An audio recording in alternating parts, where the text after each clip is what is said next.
కర్నూలు జిల్లా చిన్నబోంపల్లిలో తీవ్ర నీటి ఎద్దడి ఏర్పడింది. తాగునీటి కోసం చిన్న ట్యాంకర్ల ద్వారా నీరు సరఫరా చేస్తున్నారు. అయితే తగినంతగా నీరు సరిపోకపోవడంతో కుళాయిల దగ్గర ప్రజలు గంటల తరబడి నిలబడాల్సి వస్తుంది. ఇళ్లకు తోపుడు బండ్ల ద్వారా నీటిని తీసుకువెళ్లాల్సిన పరిస్థితి నెలకొంది. చిన్నబోంపల్లిలో తాగునీటి సమస్యను పరిష్కరించాలని పలుమార్లు అధికారులను కోరినా పట్టించుకోవడం లేదని గ్రామస్తులు ఆగ్రహం వ్యక్తం చేస్తున్నారు.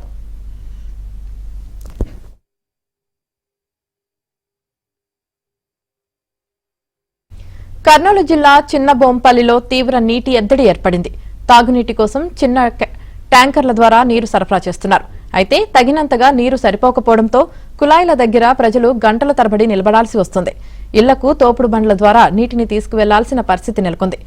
చిన్నబోంపల్లిలో తాగునీటి సమస్యను పరిష్కరించాలని పలుమార్లు అధికారులను కోరినా పట్టించుకోవడం లేదని గ్రామస్తులు ఆగ్రహం వ్యక్తం చేస్తున్నారు.